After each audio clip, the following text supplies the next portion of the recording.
Assalamualaikum warahmatullahi wabarakatuh. Salam sejahtera bagi kita semua, para pendengar setia Kisah Misteri di Shyfeless Channel, dan Anda para pembaca budiman di shyfeless.com. Selamat datang kembali di ruang di mana keangkeran berbisik pelan dan realitas beririsan dengan dunia lain. Malam ini, udara terasa lebih dingin dari biasanya, bukan? Seolah ada angin yang berhembus dari arah yang tak pernah kita bayangkan, membawa aroma garam dan misteri kuno yang terkubur dalam kedalaman. Mari kita duduk dalam sepi, meredupkan lampu, dan biarkan saya mengantar Anda melangkah menuju sebuah kisah tentang sebuah perjanjian yang tidak pernah boleh dilanggar. Sebuah kisah tentang keputusasaan seorang ibu, dan harga yang harus dibayar ketika rezeki datang bukan dari surga, melainkan dari dasar laut yang paling gelap. Siapkan hati Anda, karena malam ini, pintu menuju selatan telah terbuka. Langit di atas terminal bas tua Wuning berwarna jingga memudar, dicabik-cabik oleh awan kelabu yang bergerak lambat bagaikan awan hitam yang enggan pergi.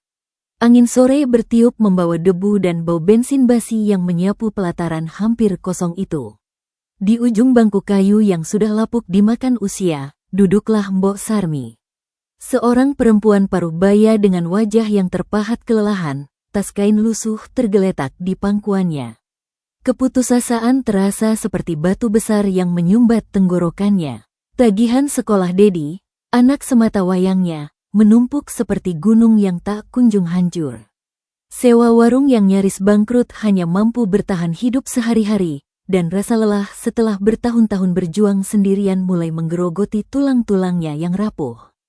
Ia menatap koin recehan terakhir di telapak tangannya. Logam-logam itu terasa dingin dan tak berarti bagaikan batu kerikil di tepi jalan. Air matanya hampir tumpah, tertahan oleh sisa harga diri yang masih menempel. Tiba-tiba, hawa di sekelilingnya berubah drastis. Dingin yang menusuk tulang datang tanpa peringatan, menggantikan hangatnya senja yang seharusnya membawa kesejukan. Bau anyir laut, asin, dan sedikit busuk, tiba-tiba menyergap hidungnya dengan tajam. Aroma yang sangat tidak wajar mengingat laut terdekat berjarak puluhan kilometer dari tempat ia duduk.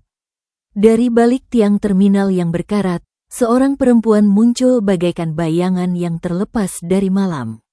Ia mengenakan kebaya hijau tua yang terlihat basah kuyup, seolah baru saja keluar dari kedalaman air. Rambutnya yang hitam legam dan panjang terurai menutupi sebagian wajahnya, hanya sepasang mata yang gelap dan kosong terlihat menyilaukan. Perempuan itu berjalan tanpa suara, langkahnya ringan menghampiri Mbok Sarmi yang sedari tadi merasa lumpuh. "Kau mencari rezeki," suaranya berdesis, lembut namun berat, bagaikan angin yang menyusup melalui celah-celah karang tajam. Mbok Sarmi hanya bisa mengangguk, lidahnya terasa kaku dan berat tak mampu berkata. Perempuan itu mengulurkan tahan yang pucat dan keriput. Di telapak tangannya, terdapat sebuah kantong kain kecil berisi serbuk putih yang berbau garam dan rumput laut kering. "Ambil ini, taburkan di sekeliling warungmu setiap bulan purnama. Buka warungmu setiap malam, terutama malam Jumat Kliwon. Layani setiap tamu yang datang dari arah selatan, tanpa peduli siapa atau apa mereka. Jangan pernah menolak, jangan pernah bertanya." Mbok Sarmi gemetar hebat. Instingnya berkata ini berbahaya, tapi desakan kebutuhan membuatnya tetap diam. "Apa imbalannya?" Senyum tipis menguar dari balik rambut basah itu. "Rezeki akan mengalir seperti air bah. Tapi ingat, setiap perjanjian punya harga. Laut Kidul tak pernah memberi sesuatu tanpa mengambil yang setara." Sebelum Mbok Sarmi bisa bertanya lagi, perempuan itu berbalik dan menghilang di balik tiang yang sama, seolah menyatu dengan bayangan yang memanjang di bawah lampu penerang yang redup. Hanya bau anyir laut yang masih menempel kuat di udara, dan kantong kecil di tangannya yang terasa dingin membeku seperti es batu. Dengan hati berdebar-debar antara harapan dan firasat buruk yang menggigit, Mbok Sarmi pulang. Ia tak bercerita pada siapapun, bahkan pada Dedi, anak lelakinya yang berusia 15 tahun dengan mata penuh kepercayaan pada sang ibu. Malam itu, Di bawah cahaya bulan purnama yang menyinari kekosongan jalan, ia menaburkan serbuk putih itu mengelilingi warung nasi Mbok Sarmi yang sederhana di ujung jalan sunyi menuju selatan. Bau garam dan laut yang kuat langsung memenuhi udaranya, menggantikan aroma bumi dan tanah. Keesokan harinya, sesuatu yang aneh terjadi. Seorang sopir truk yang biasanya hanya melintas tanpa menyapa, berhenti dan memesan makan besar. Lalu datang lagi, dan lagi. Berita tentang nasi yang enak dan menghilangkan lelah seketika, seolah menyebar dengan sendirinya lewat bisikan-bisikan gaib. Uang mulai mengalir, perlahan lalu semakin deras tak terbendung. Tagihan Dedi terlunasi satu persatu. Atap warung yang bocor akhirnya diperbaiki. Tapi setiap kali uang masuk, terutama uang kertas yang terasa lembab dan dingin saat disentuh, aroma anyir laut selalu muncul singkat namun menyengat hidung. Dan setiap malam Jumat Kliwon, meja di pojok paling selatan warung selalu terisi oleh tamu yang tak terlihat jelas wajahnya. Kadang terdengar suara tetes air jatuh ke lantai, atau cangkir yang bergeser sendiri di atas meja. Mbok Sarmi melayani dengan tangan gemetar, menghidangkan nasi dan lauk terbaik tanpa berani menoleh atau bertanya. Di atas meja itu, selalu ditinggalkan uang kertas yang basah, dingin, dan berpasir. 2 bulan telah berlalu sejak pertemuan menyeramkan di terminal tua itu. Warung Mbok Sarmi, yang dulu hanya ramai saat ada truk lewat, kini tak pernah sepi sepanjang malam. Pelanggan datang siang dan malam, wajah-wajah mereka seringkali terlihat lesu dan pucat, dengan mata yang kosong menatap ke arah selatan. Mereka jarang berbicara, hanya memesan, makan dengan cepat seperti orang yang sedang dikejar waktu, lalu pergi meninggalkan uang yang jauh lebih dari cukup. Tapi kemakmuran yang datang tiba-tiba itu selalu membawa bayangannya sendiri. Ada yang tidak beres dengan warung itu, dan semakin hari, perasaan itu semakin kuat. Joko, pemuda tetangga yang membantu Mbok Sarmi sebagai pelayan, adalah yang pertama merasakan keanehan itu secara fisik. Suatu malam Jumat, saat ia membersihkan meja pojok selatan setelah tamu tak terlihat itu pergi, ia merasakan sentuhan dingin yang menusuk di pundaknya, bagaikan tangan basah yang menekan. Ia berbalik cepat, tapi tak ada siapa-siapa di sana. Namun, di lantai kayu yang seharusnya kering, terdapat jejak kaki basah berpasir yang mengarah keluar warung, menghilang begitu saja di kegelapan jalan. "Bok, ada yang aneh dengan warung ini," keluh Joko suatu siang, matanya berkantung dalam karena kurang tidur. "Aku mimpi buruk terus, selalu tentang air laut yang masuk ke sini, dan sosok perempuan di dalamnya yang menatapku." Mbok Sarmi menyembunyikan kegelisahannya di balik senyum paksa. "Kelelahan saja, Jo, pekerjaan kita memang larut malam. Istirahatlah." Tapi Joko tidak bisa istirahat.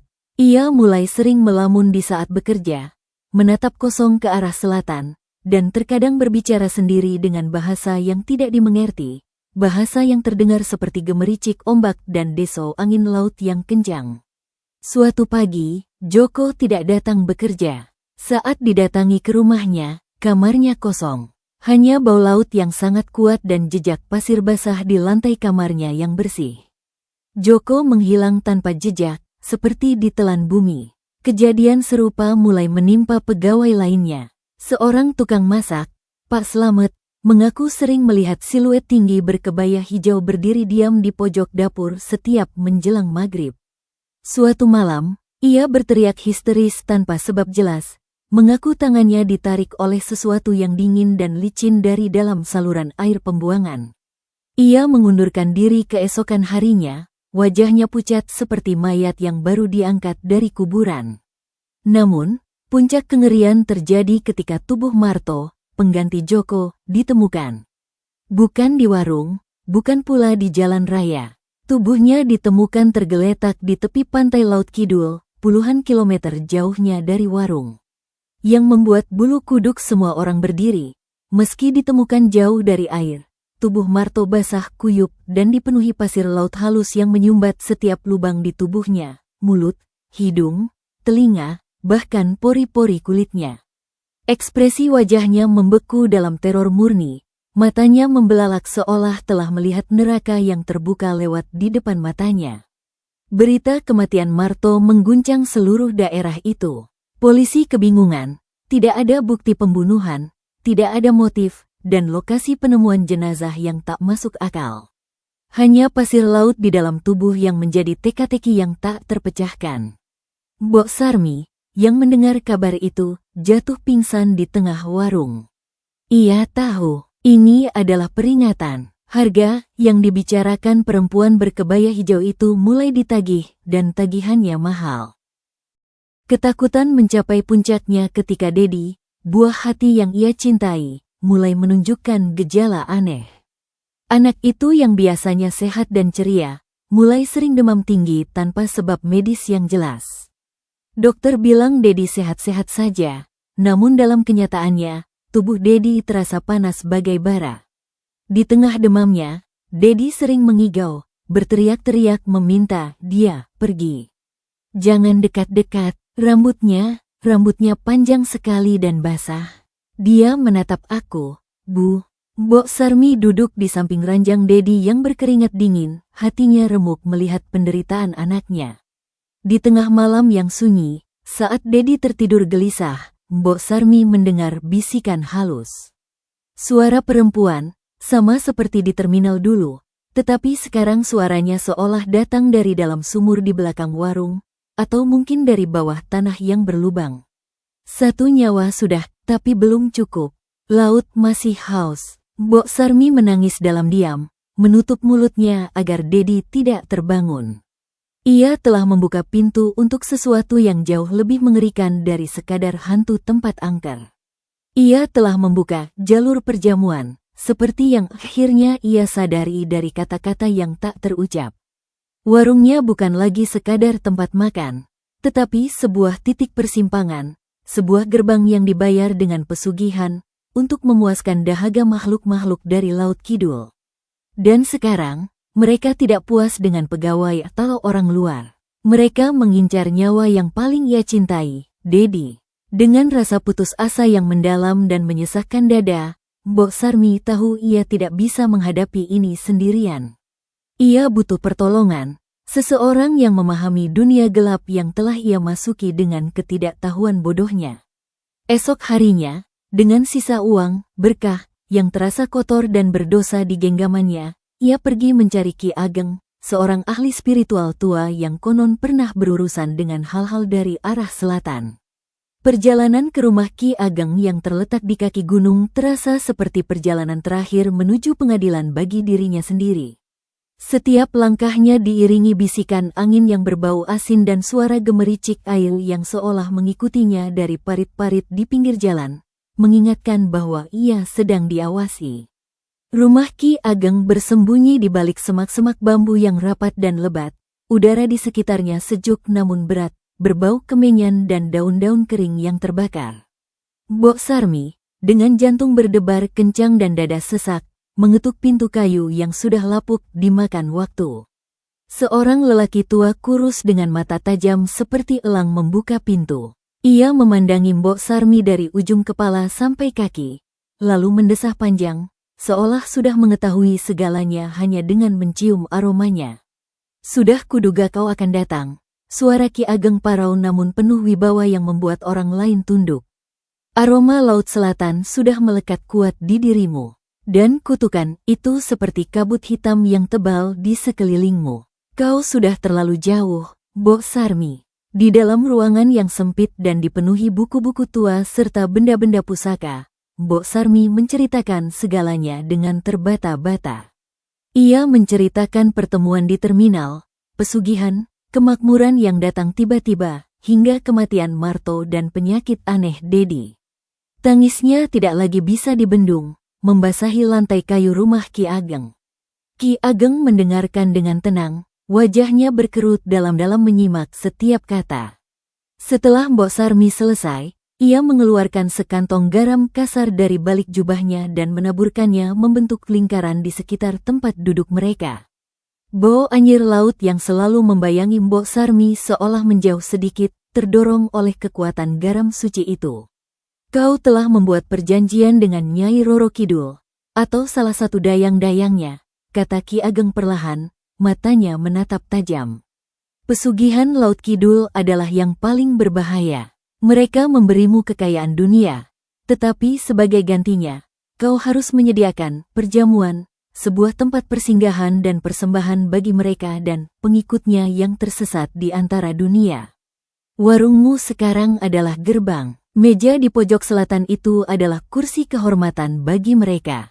Mbok Sarmi menggigil hebat mendengar penjelasan itu. Apa yang harus kulakukan, Ki?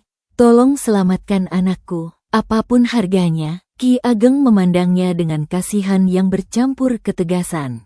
Perjanjian dengan penguasa selatan tidak bisa diputuskan begitu saja, Bo. Mereka sudah menerima pembayaranmu, nyawa Marto, mungkin juga jiwa Joko yang hilang. Tapi itu tidak cukup, mereka menginginkan lebih. Biasanya, mereka akan mengambil nyawa dari keluarga terdekat si pemohon pesugihan sebagai pelunasan terakhir agar ikatan darah terjaga selamanya. Mbok Sarmi pucat pasi, hampir pingsan mendengar itu. Dedi, mereka ingin Dedi? Anakmu adalah target utama, semangatnya masih muda, energinya kuat, dan darahnya mengalir darimu. Sangat berharga bagi mereka, kata Ki Ageng dengan suara rendah. Hanya ada satu cara, kau harus pergi ke sumbernya, ke pantai Laut Kidul, di titik di mana pengikut sang ratu masuk dan keluar. Kau harus menghadapi langsung kekuatan itu dan menawarkan penebusan. Penebusan seperti apa? Tanya Mbok Sarmi dengan suara bergetar. Ki Ageng diam sejenak, matanya menatap dalam ke mata Mbok Sarmi, seolah melihat jiwa yang sedang bergolak. Kau harus menawarkan sesuatu yang sangat berharga, lebih berharga dari nyawa anakmu, sebagai pengganti.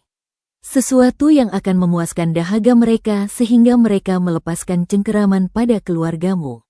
Apa itu? Uang, harta. Aku akan berikan semuanya, aku akan kembalikan semua rezeki ini. Bukan harta, Mbok Sarmi, bisik Ki Ageng menggeleng. Mereka tidak butuh uang kertas. Mereka menginginkan pengorbanan, sebuah tumbal yang diberikan dengan sukarela. Sebuah jiwa yang rela menyerahkan diri sepenuhnya ke alam mereka, untuk menggantikan posisi yang kosong.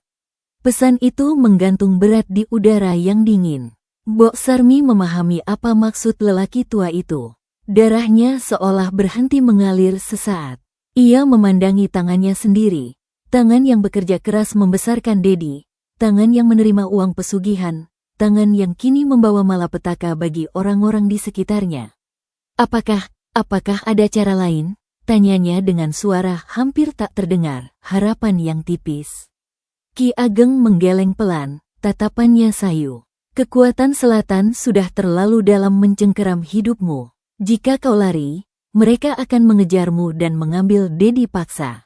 Jika kau mencoba melawan dengan ilmu lain, kemungkinan besar kau dan anakmu akan binasa bersamaan. Ini jalan satu-satunya, hadapi takdirmu, atau biarkan anakmu menghadapi takdir yang lebih mengerikan dari kematian. Ia memberikan Mbok Sarmi sebuah botol kecil berisi minyak putih berbau mint tajam dan sebuah keris kecil tumpul yang terbuat dari kayu khusus. Ini untuk perlindunganmu dalam perjalanan. Minyak ini akan mengaburkan kehadiranmu dari makhluk-makhluk kecil pengikutnya. Keris ini bukan untuk melawan, tapi untuk memutus ikatan halus yang mengikat. Tapi ingat, di pantai nanti, kau sendirian. Keputusan ada di tanganmu. Mbok Sarmi menerima benda-benda itu dengan tangan gemetar, merasakan beratnya tanggung jawab di benda-benda kecil itu. Perjalanan pulang terasa seperti berjalan menuju tiang gantungan. Setiap pohon, setiap bayangan di pinggir jalan, seolah menyimpan mata-mata dari selatan yang mengawasi setiap geraknya. Ia sampai di warung ketika matahari sudah tenggelam, meninggalkan kegelapan yang pekat. Dedi terbaring lemah di kamarnya, napasnya tersengal-sengal. Di pelupuk matanya yang terpejam, terdapat butiran pasir halus berwarna putih yang menakutkan. Malam itu, Mbok Sarmi tidak tidur sedetik pun. Ia duduk di samping ranjang Dedi, menatap wajah polos anaknya yang penuh keringat dingin, mengingat setiap tawa, setiap langkah pertama, setiap pelukan hangat yang pernah mereka bagikan. Cinta seorang ibu berperang hebat dengan naluri bertahan hidup dan rasa takut yang memuncak. Dan ketika fajar menyingsing perlahan di ufuk timur, air matanya telah kering. Sebuah ketenangan aneh, sebuah penerimaan yang mengerikan namun tulus, telah turun ke dalam hatinya. Ia tahu apa yang harus dilakukan. Tidak ada jalan lain. Ia menulis surat perpisahan untuk Dedi dengan tangan yang bergetar, menyimpan sedikit uang yang masih bersih, bukan uang pesugihan, bersama surat itu di bawah bantal, dan mempersiapkan diri. Malam Jumat Kliwon berikutnya adalah waktunya. Saat gerbang antara dunia paling terbuka lebar. Saat ia akan berjalan menuju pantai Laut Kidul, untuk memenuhi panggilan dari dalam laut, dan membuat pilihan yang akan mengubah segalanya selamanya. Hari Jumat siang, langit di atas warung terasa kelabu dan rendah, seolah menekan atap seng yang sudah berkarat. Udara terasa berat, berbau logam dan garam, pertanda badai besar dari selatan sedang bergerak mendekat. Mbok Sarmi membereskan warung dengan gerakan lambat dan penuh penghayatan, ritual terakhir dalam hidupnya sebagai manusia biasa. Setiap piring yang ia cuci, setiap meja yang ia lap, terasa seperti kenangan terakhir dari kehidupan normal yang akan ia tinggalkan selamanya. Dedi masih terbaring di kamar. Demamnya turun sedikit namun ia tetap lemah dan sering terbangun berteriak ketakutan tanpa sebab. "Ibu, ibu, jangan pergi," pinta Dedi dengan suara lemah dalam salah satu momen sadarnya. Tangannya menggenggam erat lengan Mbok Sarmi. Mbok Sarmi menahan isak yang hampir meledak, menepuk kepala anaknya dengan lembut. "Ibu harus pergi sebentar, nak, untuk membuat Dedik sehat lagi. Ibu janji, nak." Janji kosong yang terasa sangat pahit dan berat di lidahnya, namun harus diucapkan untuk menenangkan anaknya. Saat senja mulai menjelang, mengubah langit menjadi warna darah yang memudar, Mbok Sarmi mengenakan pakaian sederhana terbaiknya. Ia menyelipkan surat perpisahan dan uang di bawah bantal Dedi, dan mengambil tas kecil berisi botol minyak dan keris kayu pemberian Ki Ageng. Ia juga membawa seserahan kecil, sebungkus nasi, bunga melati, dan dupa. Sebelum pergi, ia menaburkan sisa serbuk putih pesugihan di sekeliling kamar Dedi, berharap bisa melindungi anaknya untuk sementara waktu dari serangan gaib. Perjalanan menuju pantai Laut Kidul memakan waktu 3 jam dengan angkutan desa terakhir yang bergetar hebat. Sepanjang jalan, ia merasa diawasi oleh mata yang tak terlihat. Burung-burung gagak hitam berbaris rapi di kabel listrik di pinggir jalan, kepala mereka menoleh mengikuti pergerakan kendaraan. Dari jendela kotor, ia melihat bayangan-bayangan tinggi dan kurus berjalan di sawah, bergerak terlalu cepat untuk manusia biasa. Bau anyir laut semakin kuat, menusuk hidungnya bahkan di dalam kendaraan tertutup, mengingatkan bahwa tidak ada tempat untuk bersembunyi. Sopir angkutan desa, seorang bapak tua yang wajahnya penuh kerut, melihatnya lewat kaca spion dengan tatapan prihatin. "Ke pantai sendirian, Mbak? Malam Jumat Kliwon, hati-hati, banyak yang pergi ke sana untuk meminta sesuatu, tidak semua yang kembali." Mbok Sarmi hanya mengangguk pelan, tidak mampu berkata sepatah kata pun. Suaranya terasa terkunci di tenggorokan. Ia turun di persimpangan terdekat dengan pantai. Masih harus berjalan kaki sekitar 2 kilometer melalui jalur berbatu, semak belukar yang liar, dan pohon-pohon yang bercabang aneh. Langit sudah gelap pekat, tanpa bulan atau bintang, seolah ditutupi oleh kabut hitam yang tebal. Angin berhembus kencang, membawa teriakan-teriakan jauh dan gemericik air yang tak henti. Ia mengoleskan minyak pemberian Ki Ageng di pelipis dan pergelangan tangannya. Bau min yang kuat sedikit mengusir rasa mual karena bau laut yang semakin menyengat. Jalur menuju pantai semakin sulit dan menakutkan. Akar-akar pohon menjulur keluar dari tanah seperti tangan-tangan kering yang ingin menangkapnya. Suara desisan di semak-semak di sebelahnya membuat jantungnya berdebar kencang ketakutan. Sekali, di antara kegelapan, ia melihat siluet perempuan berkebaya hijau berdiri di antara pepohonan, menatapnya, hanya untuk menghilang seketika ketika ia berkedip. Aku datang, bisiknya lirih pada angin yang bertiup kencang. Aku datang seperti yang kau mau, jangan ganggu anakku. Setelah berjalan dengan kaki lecet dan hati penuh teror, ia akhirnya tiba di bibir pantai. Pantai Laut Kidul terbentang luas di depannya, sebuah pemandangan yang membuat jiwa bergidik ngeri. Ombak besar menyapu pasir hitam dengan amarah yang tak alami, membentuk buih-buih putih yang berpendar cahaya kehijauan samar di kegelapan. Udara penuh dengan gemuruh yang menggelegar dan desisan ribuan orang, seperti suara raksasa yang sedang marah. Di kejauhan, garis horizon laut dan langit menyatu dalam kegelapan yang tak terbaca dan menakutkan. Tidak ada seorang pun di pantai itu, hanya dirinya yang kecil, dan kekuatan purba yang mengamuk di depan matanya. Dengan kaki gemetar tak berdaya, Mbok Sarmi berjalan mendekati tepi air. Pasir di bawah kakinya terasa aneh, seperti berdenyut dan hidup. Ia mengeluarkan sesajennya, menaruh nasi dan bunga di atas selembar daun pisang. Tangan yang membakar dupa gemetar tak terkendali. Asap dupa berkelok-kelok aneh, tidak naik ke atas, tetapi meliuk-liuk menuju laut, seolah ditarik oleh sesuatu yang lapar. Aku datang, katanya lagi, suaranya kecil dan tenggelam dalam gemuruh ombak yang keras. Aku, Sarmi, pemohon pesugihan. Aku datang untuk menebus kesalahanku dan hutangku pada laut. Laut seolah merespons panggilan itu. Ombak yang mengamuk tiba-tiba mereda untuk sesaat, menciptakan keheningan yang jauh lebih menakutkan dari keributan sebelumnya. Dari dalam air yang hitam pekat, sesuatu mulai muncul perlahan. Bukan satu, tetapi banyak. Siluet-siluet manusia berjalan keluar dari laut. Air menetes deras dari tubuh mereka yang pucat dan bengkak. Mereka berjalan lambat dan kaku, menuju pantai, mata mereka kosong dan mulut terbuka tanpa suara. Para korban laut, jiwa-jiwa yang tersesat dan diperbudak. Di antara mereka, Mbok Sarmi melihat wajah Marto dengan jelas, tubuhnya masih penuh pasir. Dan juga Joko, dengan tatapan hampa yang menyayat hati. Mereka membentuk setengah lingkaran di sekeliling Mbok Sarmi, tidak mendekat, hanya menatap dengan tatapan kosong yang mencekam. Kemudian, dari kedalaman laut yang gelap, muncul cahaya kehijauan yang lebih terang. Sebuah bentuk yang anggun namun sangat mengerikan muncul dari permukaan air. Perempuan berkebaya hijau, sama seperti di terminal, tetapi sekarang seluruh aura mengerikan dan kekuatannya terpancar darinya dengan jelas.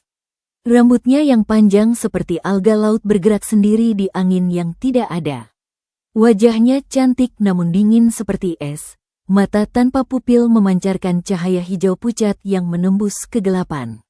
Kau datang, suaranya menggema kuat di dalam kepala Mbok Sarmi, bukan di telinganya. Kau datang untuk membayar hutangmu dengan cara yang mulia. Mbok Sarmi jatuh berlutut di atas pasir yang basah. Air mata mengalir deras bercampur rasa takut dan pasrah yang mengerikan. Ampuni anakku, ambil apa yang kau mau, tapi biarkan Dedi hidup.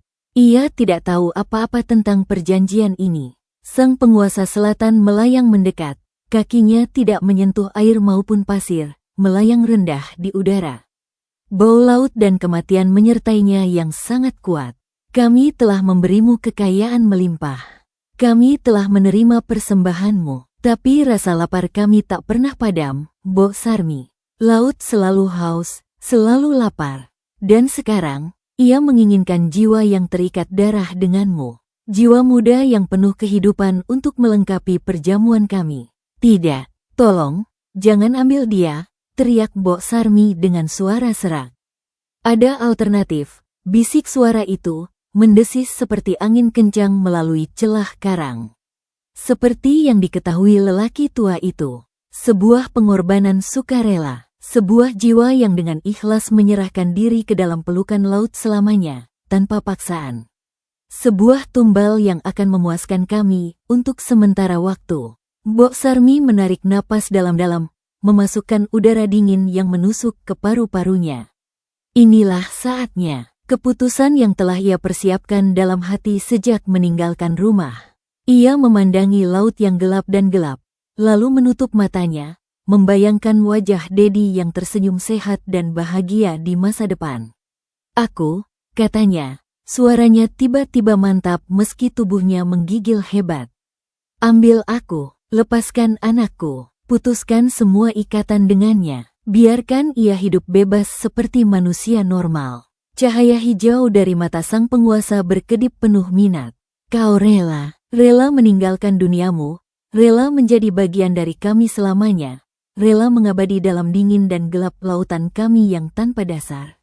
Dengan sepenuh hati, jawab Mbok Sarmi, air matanya sudah berhenti mengalir. Yang tersisa hanyalah keteguhan hati seorang ibu yang mencintai anaknya lebih dari apapun di dunia ini. Sang penguasa mengangkat tangan yang pucat dan panjang perlahan. "Maka, terjadilah sesuai kehendakmu." Rasa dingin yang tak terbayangkan dan tak manusiawi seketika menyergap tubuh Mbok Sarmi. Bukan dingin udara malam, tetapi dingin yang berasal dari dalam, dari jiwa yang sedang ditarik keluar. Ia melihat tangannya sendiri mulai memudar, menjadi transparan seperti kabut. Suara gemuruh laut semakin keras, memanggil namanya dengan suara seruan yang bergema. Dari dalam saku bajunya, keris kayu pemberian Ki Ageng tiba-tiba terasa sangat hangat. Sebuah bisikan terakhir melintas di pikirannya, "Gunakan untuk memutus ikatan, bukan untuk melawan." Dengan sisa kekuatan yang ada, Mbok Sarmi menarik keris kayu itu keluar. Bukan untuk menikam, tetapi ia menancapkannya kuat ke pasir di antara dia dan barisan siluet-siluet itu, termasuk sang penguasa selatan. "Dengan ini, aku putuskan semua ikatan antara duniaku dan duniamu," katanya dengan lantang. Suaranya terdengar jelas dan tegas di tengah gemuruh ombak yang mengamuk. "Aku serahkan diriku secara sukarela. Tapi jangan ada lagi yang kau sentuh dari keluargaku atau hidupku. Biarkan Dedi bebas dan bahagia." Keris kayu itu berpendar cahaya putih lemah namun sakral. Sang penguasa tampak terkejut sejenak, lalu mengangguk pelan, sebuah tanda penghormatan dari makhluk tertinggi. "Diterima, perjanjian baru terikat." Tubuh Mbok Sarmi mulai tertarik secara perlahan ke arah laut. Pasir di bawah kakinya seperti menjadi cair, menyerapnya perlahan. Ia tidak melawan sama sekali. Ia memandang ke arah daratan untuk terakhir kalinya, membayangkan Dedi sedang tidur nyenyak di kamarnya, berharap mimpi indah menghampiri putranya malam ini. "Selamat tinggal, anakku. Ibu mencintaimu lebih dari nyawaku sendiri." Ombak besar yang bergemuruh kemudian menyapu pantai dengan keras. Ketika air surut kembali, Mbok Sarmi sudah hilang. Hanya keris kayu yang masih tertancap kokoh di pasir, dan jejak kakinya yang mengarah ke laut yang kemudian hilang tersapu ombak. Para siluet, termasuk sang penguasa selatan, perlahan mundur ke dalam gelapnya air yang dalam, menghilang tanpa jejak ke dalam dasar laut. Pantai kembali sunyi, hanya diiringi gemuruh ombak biasa yang terus berulang. Tapi di suatu tempat yang jauh, di kamar kecil di atas warung nasi, Dedi tiba-tiba terbangun dari tidurnya. Demamnya yang panas lenyap begitu saja. Dadanya terasa lega dan ringan, seolah beban berat yang selama ini menekannya telah diangkat. Ia melihat butiran pasir terakhir di pelupuk matanya menghilang perlahan, menguap menjadi udara kosong. Dan di bantalnya, ia menemukan surat dari ibunya, serta setumpuk uang yang tidak berbau laut sama sekali, hanya bau kertas dan wangi ibunya. Fajar menyingsing dengan warna merah muda pucat di langit timur, seolah dunia baru saja dicuci bersih dari kengerian malam sebelumnya. Cahaya matahari masuk melalui jendela kamar Dedi, menghangatkan udara yang dingin. Dedi terbangun dengan perasaan aneh yang membingungkan, tubuhnya terasa ringan, segar, dan kuat, namun disertai kehampaan yang mendalam dan menyakitkan di dadanya. Demam yang telah menggerogotinya selama berminggu-minggu itu lenyap tanpa sisa. Tubuhnya tidak lagi lemah atau lesu. Tapi ketika ia memanggil nama ibunya, "Ibu," hanya keheningan yang menyambut panggilannya, sunyi dan kosong. Ia segera menemukan surat yang tertinggal di bawah bantalnya, ditulis dengan tangan ibunya yang tergesa-gesa namun rapi dan penuh kasih sayang. "Dedi, anakku tersayang, jika kau membaca surat ini, berarti ibu sudah pergi untuk selamanya. Jangan mencariku, nak. Jangan pernah mencoba mencariku ke selatan. Ibu melakukan ini untukmu, agar kau bisa hidup bebas, sehat, dan bahagia tanpa gangguan makhluk manapun. Uang di samping surat ini adalah milikmu, gunakan untuk sekolah dan masa depanmu yang cerah. Jaga warung jika kau mau, atau tutup saja, itu terserahmu. Tapi ingat pesan terakhir ibu, jangan pernah buka warung pada malam Jumat Kliwon. Tutuplah pintu dan jendela rapat-rapat. Lupakan semua hal aneh yang pernah terjadi di sini. Ibu mencintaimu lebih dari hidup ibu sendiri. Selamat tinggal, nak. Ibu Sarmi. Air mata Dedi menetes deras membasahi kertas surat yang bergetar di tangannya. Ia berlari keluar kamar, memanggil-manggil nama ibunya di seluruh rumah dan warung, tetapi hanya ruangan-ruangan kosong yang menyambutnya. Warung itu terasa sangat berbeda pagi itu. Udara yang dulu selalu berat dengan bau anyir laut sekarang terasa biasa saja. Meski ada kesan hampa yang sangat dalam, seolah jiwa dari tempat itu telah pergi meninggalkannya. Meja di pojok selatan terlihat biasa-biasa saja, tidak ada yang mistis, namun Dedi secara naluriah merasa tidak mau dan takut untuk mendekatinya. Hari-hari berikutnya terasa seperti berjalan dalam mimpi buruk yang terus berlanjut dalam keadaan sadar yang menyakitkan. Tetangga-tetangga dekat mulai berdatangan, bertanya tentang keberadaan Mbok Sarmi. Dedi hanya bisa menggeleng kepala dengan air mata di mata, menunjukkan surat itu sebagai satu-satunya jawaban. Pencarian dilakukan oleh warga dan polisi, tapi sia-sia. Jejak terakhir adalah seorang penumpang angkutan desa yang melihat seorang perempuan seperti Mbok Sarmi turun di persimpangan menuju pantai Laut Kidul pada malam Jumat Kliwon yang kelam. Polisi akhirnya menyimpulkan kemungkinan besar Mbok Sarmi mengalami kecelakaan atau terseret ombak saat berjalan sendirian di pantai, meski tubuhnya tidak pernah ditemukan. Dedi, yang kini sendirian di dunia ini, harus menghadapi kenyataan pahit bahwa ibunya telah menghilang demi dirinya. Rasa bersalah dan kerinduan yang mendalam menggerogoti hatinya setiap malam. Namun ia juga merasakan kebebasan yang aneh, seolah sebuah bayangan hitam yang selama ini mengekang hidup dan kesehatannya telah pergi meninggalkannya.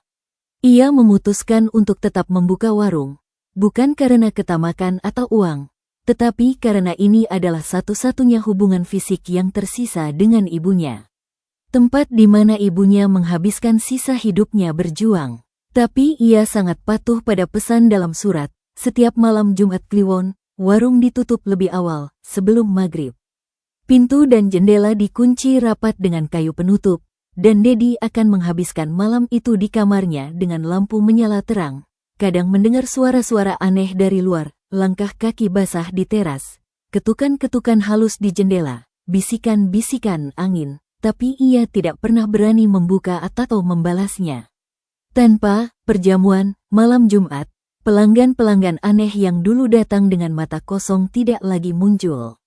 Hanya beberapa sopir truk dan pekerja malam yang masih mampir mencari makan. Kehidupan Dedi kembali menjadi sederhana, namun stabil dan tenang. Ia menggunakan uang peninggalan ibunya untuk melanjutkan sekolahnya hingga lulus, bertekad untuk mengubah nasibnya yang tragis menjadi lebih baik demi menghargai pengorbanan ibunya. Tapi kedamaian yang ia rasakan itu tidaklah lengkap dan utuh. Warung, meski telah kehilangan penghuni tak kasat mata utamanya, masih menyimpan sisa-sisa energi gelap dari masa lalu.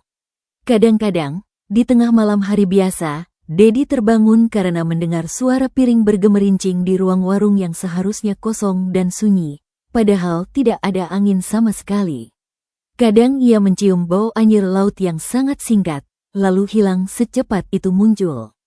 Dan selalu, di sudut matanya, ia melihat siluet-siluet samar berdiri diam di pojok selatan, yang menghilang seketika ketika ia menoleh untuk memastikannya. Namun yang paling mengganggu batin dan pikirannya adalah mimpi. Dedi sering bermimpi tentang ibunya. Bukan mimpi buruk seperti sebelumnya, tetapi mimpi yang sangat sedih. Ia melihat ibunya berdiri di tengah pantai yang gelap dan gelap, memandangnya dari kejauhan dengan wajah yang damai namun penuh kesedihan yang mendalam. Kadang, dalam mimpinya, ia mendengar suara ibunya berbisik pelan, "Jangan pernah ke selatan, nak. Jauh-jauh dari laut, lupakan aku." Suatu siang yang terik, seorang lelaki tua dengan tongkat kayu datang ke warung. Wajahnya sangat keriput, matanya tajam namun lembut. Dedi langsung mengenalinya dari deskripsi ibunya dahulu. Ini adalah Ki Ageng, orang yang memberi bantuan pada ibunya. "Kau Dedi?" tanya lelaki tua itu dengan suara parau. Dedi mengangguk pelan, jantungnya berdebar kencang mencampur rasa harap dan cemas. Ki Ageng duduk di kursi kayu, memesan teh hangat, dan memandang Dedi lama-lama seolah menilai kekuatan jiwanya. "Ibumu adalah perempuan yang sangat berani dan hebat, nak.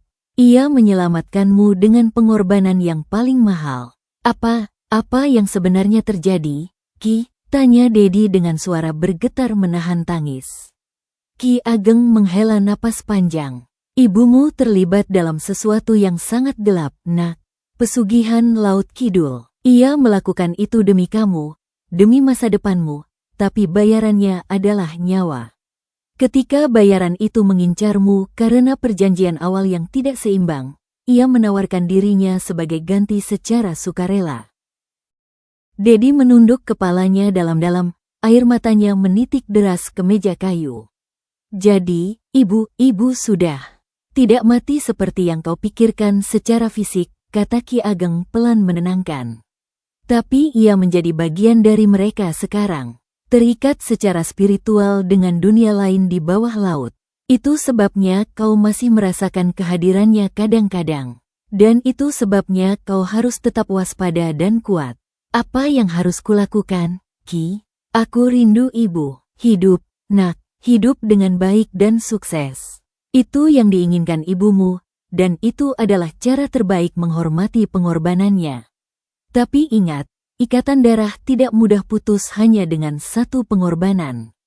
Laut Kidul memiliki ibumu sekarang, dan melalui darahnya, mereka masih bisa merasakan keberadaanmu. Kau aman selama kau tidak mendatangi mereka, tidak memanggil mereka, atau mendekati pantai di waktu-waktu tertentu.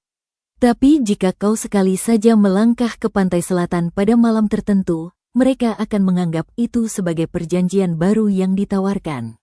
Ki Ageng memberikan Dedi sebuah jimat kecil berbentuk kerang kuno yang sudah berubah jadi fosil. "Simpan ini selalu di sakumu, nak. Ini akan membantumu merasakan jika ada yang mendekat dari dunia mereka. Tapi yang terpenting, jaga warung ini tetap bersih dari pengaruh mereka. Jangan pernah terima uang yang terasa basah, dingin, atau berbau laut." Setelah Ki Ageng pergi meninggalkan warung, Dedi merasa sedikit lebih tenang, namun juga lebih berat.